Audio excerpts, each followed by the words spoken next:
सोचिए, शाम के 7 बज चुके हैं। पश्चिम दिशा में हमारा सूरज हमेशा की तरह डूब रहा है। आसमान नारंगी है, पक्षी अपने घोंसलों में लौट रहे हैं और आप इंतजार कर रहे हैं उस सुकून भरी रात का, जब तारे निकलेंगे और दुनिया शांत हो जाएगी। लेकिन रात कभी आती ही नहीं। जैसे ही सूरज पश्चिम में डूबता है, ठीक उसी वक्त पूर्व दिशा से यानी ईस्ट से एक गहरा, डरावना और लाल रंग का दैत्य आसमान में ऊपर उठने लगता है। यह हमारा चांद नहीं है और न ही यह सुबह वाला सूरज है। यह एक ऐसी खौफनाक रोशनी है जिसने पूरी दुनिया को एक खूनी लाल रंग में नहला दिया है। आपकी घड़ी रात के 12 बजा रही है, लेकिन बाहर ऐसा मंजर है जैसे किसी ने आसमान में आग लगा दी हो। दोस्तों, ये कोई हॉलीवुड मूवी का सीन नहीं है। ये वो हकीकत है जो तब सामने आएगी अगर हमारे सौर मंडल का सबसे बड़ा ग्रह जुपिटर अपनी नींद से जाग जाए। हम सब बचपन से सुनते आ रहे हैं कि जुपिटर एक फेल्ड स्टार है, यानी वो एक ऐसा राजकुमार था जो राजा बनते बनते रह गया। लेकिन क्या हो अगर हम उसे वो ताकत दे दें जिसकी उसे कमी थी? क्या हो अगर जुपिटर सच में एक जलता हुआ तारा बन जाए? क्या हमारे आसमान में 2 सूरज होने से हमारी बिजली का बिल बचेगा, या फिर हम सब तंदूर में रखे चिकन की तरह रोस्ट हो जाएंगे? क्या पृथ्वी पर कभी रात होगी भी या नहीं? और सबसे बड़ा सवाल, अगर जुपिटर सूरज बन गया तो क्या वो अपनी बढ़ी हुई ग्रेविटी से पृथ्वी को खींचकर निकल जाएगा? स्वागत है मिस्टीवर्स में। और आज हम सौर मंडल के उस सोए हुए राक्षस को जगाने वाले हैं जिससे पूरा ब्रह्मांड कांपता है। कुर्सी की पेटी बांध लीजिए, क्योंकि आज का सफर सिर्फ गर्म ही नहीं, बहुत ज्यादा खौफनाक होने वाला है। बात सिर्फ गर्मी बढ़ने की नहीं है, बात है उस तबाही की जो जुपिटर के जागते ही शुरू होगी। लेकिन जुपिटर आखिर फेल क्यों हुआ था, और उसे पास कराने के लिए हमें क्या पापड़ बेलने पड़ेंगे? चलिए इस ब्रह्मांडीय खेल को शुरू करते हैं। एक फेल हुए सितारे की कहानी, रेसिपी में क्या कमी रह गई? तो चलिए थोड़ा फ्लैशबैक में चलते हैं। जब हमारा सोलर सिस्टम बन रहा था तो सब कुछ एक बहुत बड़े धूल और गैस के बादल जैसा था। उस भीड़ भाड़ में सबसे ज्यादा माल मसाला हमारे सूरज ने हड़प लिया, करीब 99.8%। जो बचा कुचा था उसे लपकने के लिए जुपिटर सबसे आगे खड़ा था। यही वजह है कि वैज्ञानिक जुपिटर को फेल्ड स्टार कहते हैं। लेकिन इसका मतलब यह नहीं कि जुपिटर ने पढ़ाई नहीं की या वो एग्जाम में फेल हो गया। इसका मतलब यह है कि उसके पास तारा बनने का सारा सामान मौजूद था, बस वो फाइनल स्टेप पूरा नहीं कर पाया। जरा इसे ऐसे समझिए जैसे आपके पास चाय बनाने के लिए दूध है, चीनी है, पत्ती है, पानी है, सब कुछ है, लेकिन नीचे गैस स्टोव ही नहीं जल रहा। जुपिटर बिल्कुल हमारे सूरज जैसा है। यह भी मुख्य रूप से हाइड्रोजन और हीलियम गैस से बना है। अगर आप जुपिटर पर उतरने की सोच रहे हैं तो भूल जाइए, क्योंकि वहां कोई जमीन है ही नहीं। वो बस गैस का एक बहुत बड़ा गुब्बारा है। तो अगर सामान वही है जो सूरज के पास है, तो जुपिटर चमक क्यों नहीं रहा? दिक्कत है उसके वजन यानी मास में। ब्रह्मांड का नियम बहुत सख्त है, यहां सिफारिश नहीं चलती। तारा बनने के लिए आपको इतना भारी होना पड़ता है कि आपके कोर में दबाव इतना बढ़ जाए कि एटम्स एक दूसरे से चिपकने पर मजबूर हो जाएं। इसे कहते हैं न्यूक्लियर फ्यूजन। फिलहाल जुपिटर बहुत भारी है, इतना भारी कि उसमें 1300 पृथ्वी समा सकती है। लेकिन दोस्तों, सूरज के सामने यह अभी भी एक बच्चे जैसा है। अगर हमें जुपिटर को जलाना है तो हमें उसे स्टेरॉइड देने होंगे, और थोड़े बहुत नहीं। विज्ञान के हिसाब से जुपिटर को तारा बनने के लिए अपने मौजूदा वजन से कम 75 से 80 गुना ज्यादा भारी होना पड़ेगा। 75 गुना। इसका मतलब समझते हैं आप? अगर हम अपने पूरे सोलर सिस्टम के सारे ग्रहों, शनि, नेपच्यून, मार्स, पृथ्वी, सबको तोड़ मरोड़ कर जुपिटर में डाल भी दें, तब भी वो तारा नहीं बनेगा। वो बस एक मोटा ग्रह बनकर रह जाएगा। उसे जगाने के लिए हमें ब्रह्मांड से कहीं और से 79 और जुपिटर ढूंढकर लाने होंगे, और उन सबको एक साथ इस ग्रह में ठूंसना होगा।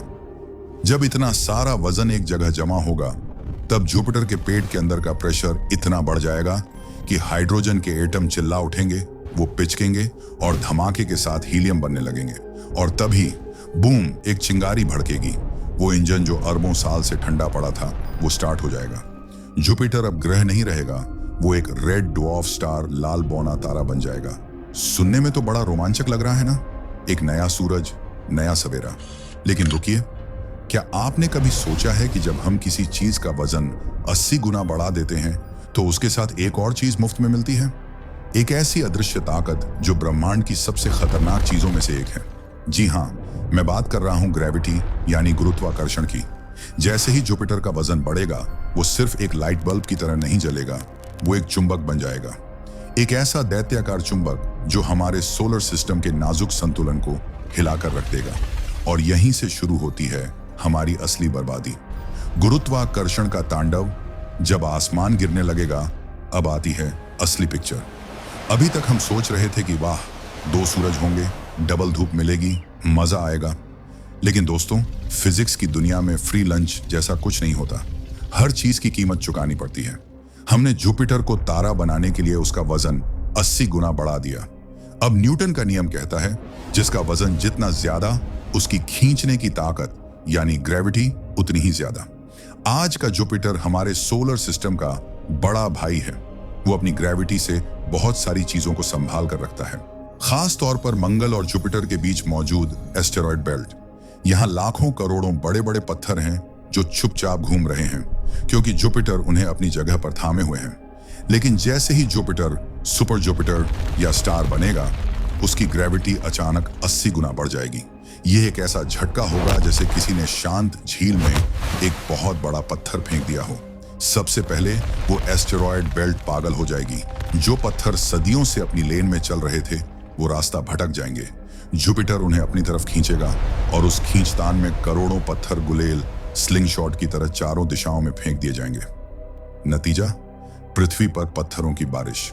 और ये कंकड़ पत्थर नहीं होंगे, ये वो चट्टानें होंगी जो डायनासोर को खत्म करने वाले एस्टेरॉयड से भी बड़ी हो सकती हैं। सोचिए, आप अपने घर की खिड़की से बाहर देख रहे हैं और आसमान से एक नहीं बल्कि सैकड़ों आग के गोले गिर रहे हैं। शहर के शहर मलबे में बदल जाएंगे। जो आर्मगेडन हम फिल्मों में देखते हैं, वो हमारे लिए रोज का नाश्ता बन जाएगा। लेकिन चलिए मान लेते हैं कि हमारे पास कोई सुपर टेक्नोलॉजी है और हम इन पत्थरों को तोप से उड़ाकर बच गए। क्या अब हम सुरक्षित हैं? बिल्कुल नहीं, क्योंकि असली खतरा पत्थर नहीं, खुद जुपिटर का खिंचाव है। हमारा सोलर सिस्टम एक बहुत ही नाजुक बैलेंस पर टिका हुआ है। ये एक घड़ी की मशीन जैसा है। अगर एक भी गियर बदला तो पूरी घड़ी टूट जाएगी। जुपिटर का नया भयानक गुरुत्वाकर्षण पृथ्वी को उसकी जगह से हिला देगा। 2 ही चीजें हो सकती हैं। पहला सिचुएशन, जुपिटर पृथ्वी को अपनी तरफ खींच ले। हम धीरे धीरे सूरज से दूर और जुपिटर के करीब जाने लगेंगे।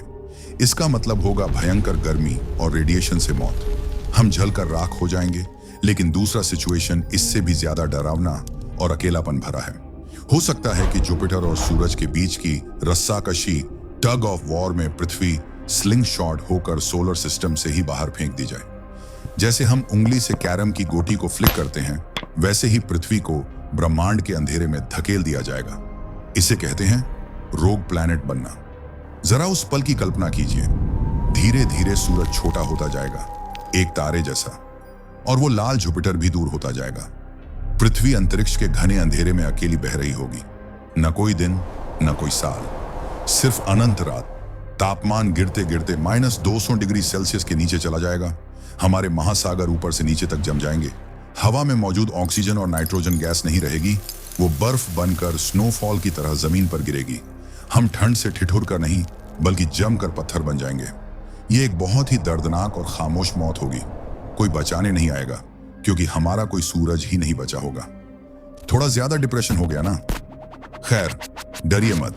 अगर हम यहीं मर गए तो वीडियो आगे कैसे बढ़ेगा? तो चलिए अपने इमेजिनेशन के घोड़े को थोड़ा मोड़ते हैं। मान लेते हैं कि किसी चमत्कार से, किसी दैवीय शक्ति से ग्रहों का बैलेंस नहीं बिगड़ा। पृथ्वी अपनी जगह पर टिकी रही। एस्टेरॉयड हमसे टकराए नहीं। सब कुछ स्टेबल है। अब हमारे पास 2 सूरज हैं, एक पुराना पीला सूरज और एक नया लाल सूरज। अब पृथ्वी पर जिंदगी कैसी दिखेगी? क्या हम सो पाएंगे, या फिर हमारी दुनिया एक हॉरर मूवी का सेट बन जाएगी? 2 सूरजों की दुनिया, खूनी रातें और नींद का अंत। चलिए थोड़ी देर के लिए फिजिक्स के उन बुरे नियमों को पॉज कर देते हैं। मान लेते हैं कि ब्रह्मांड हम पर मेहरबान है। पृथ्वी अपनी जगह पर टिकी है, पत्थर नहीं गिर रहे और हम जिंदा हैं। अब हमारे आसमान में एक नहीं बल्कि 2 सूरज हैं। लेकिन अगर आप स्टार वॉर्स वाली उस दुनिया की उम्मीद कर रहे हैं जहां दो चमकदार पीले सूरज होंगे, तो आप गलत हैं। हकीकत उससे कहीं ज्यादा डरावनी होगी। जुपिटर एक रेड ड्वार्फ स्टार बना है। यह हमारे सूरज की तरह सफेद या पीली तेज रोशनी नहीं देगा। यह जलेगा एक मंद गहरे लाल रंग में। इसकी रोशनी किसी 100 वॉट के बल्ब जैसी नहीं, बल्कि जलते हुए कोयले जैसी होगी। सोचिए, आप ऑफिस या स्कूल से घर आ रहे हैं, शाम हो रही है, हमारा पुराना सूरज डूब रहा है, लेकिन जैसे ही वो डूबेगा, आसमान काला नहीं होगा, अंधेरा कभी नहीं होगा। पूरब दिशा से वो लाल जुपिटर सर पर चढ़ेगा और पूरी दुनिया एक गहरे खूनी लाल ब्लड रेड रंग में नहा जाएगी। जरा खिड़की से बाहर देखने की कल्पना कीजिए। पेड़, गाड़ियां, सड़कें, यहां तक कि आपके हाथ की स्किन, सब कुछ लाल दिखेगा। परछाइयां अजीब तरह से काली और लंबी होंगी। ये कोई रोमांटिक शाम नहीं होगी। ये ऐसा लगेगा जैसे आप किसी पुरानी हॉरर मूवी के फिल्टर में जी रहे हैं। और सबसे बड़ी दिक्कत, नींद। हम इंसान और जानवर करोड़ों सालों से इस बात के आदी हैं कि रात को अंधेरा होता है तो सोना है।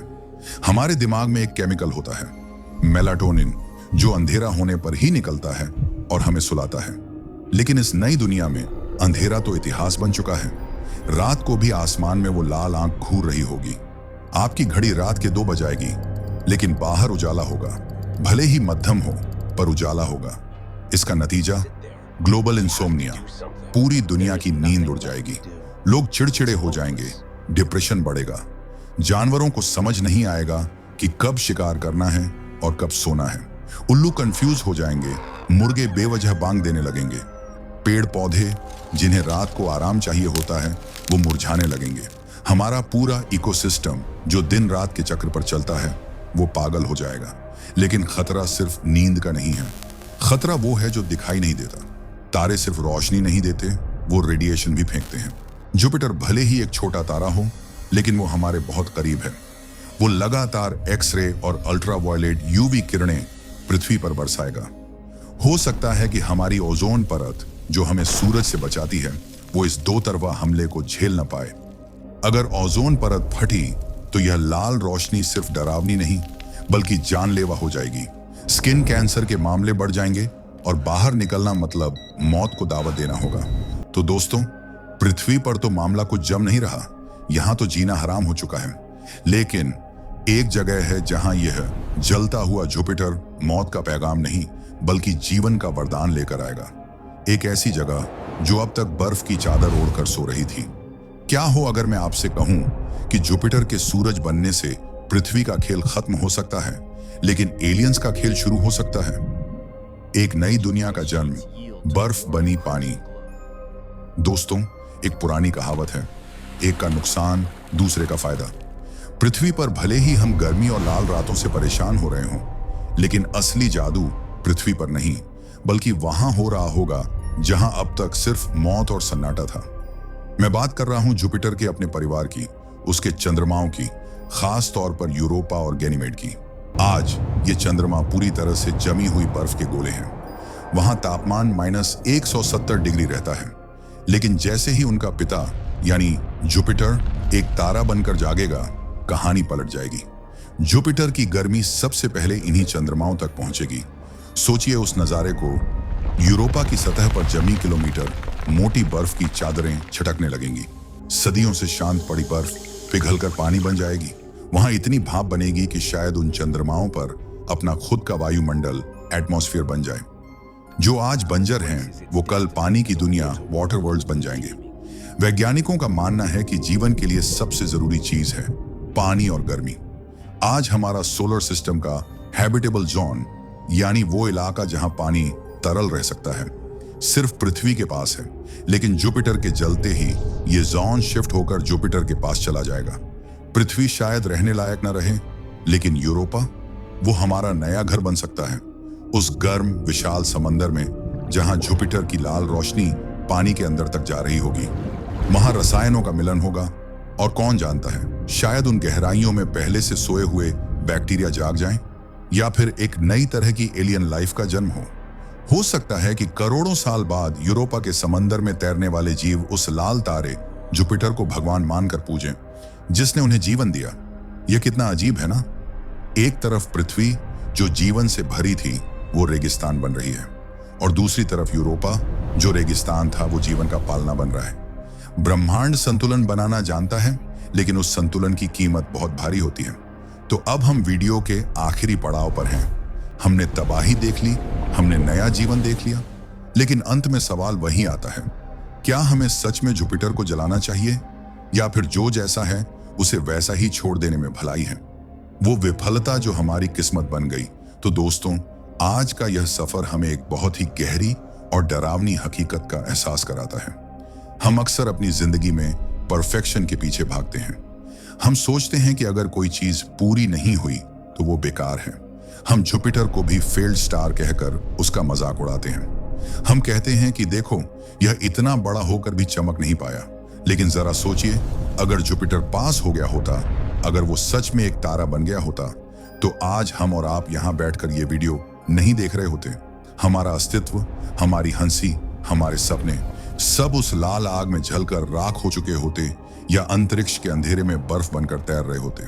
हमारा सोलर सिस्टम, ये ब्रह्मांड, एक बहुत ही नाजुक डोर पर टिका हुआ है। ये एक ऐसे ताले की तरह है जिसकी चाबी सिर्फ एक ही बार घूमती है। 1 इंच इधर या उधर, 1 डिग्री कम या ज्यादा, और सब कुछ खत्म। जुपिटर का असफल होना ब्रह्मांड की सबसे बड़ी सफलताओं में से एक है। वो तारा नहीं बना, इसीलिए वो आज हमारा रक्षक है। अपनी भारी ग्रेविटी से वो उन एस्टेरॉयड्स को हम तक आने से रोकता है जो हमें खत्म कर सकते थे।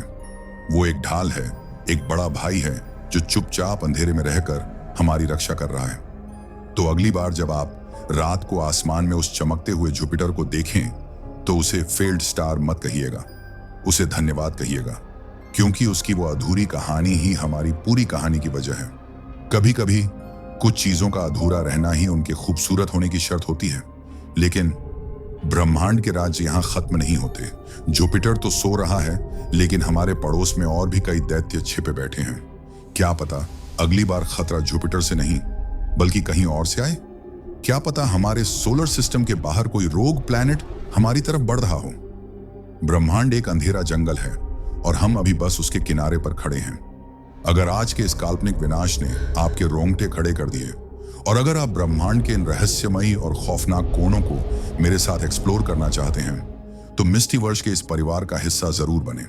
नीचे कमेंट्स में मुझे बताइए, अगर सच में 2 सूरज निकल आते तो आप सबसे पहले क्या करते?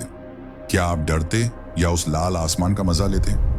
मैं आपके जवाबों का इंतजार करूंगा।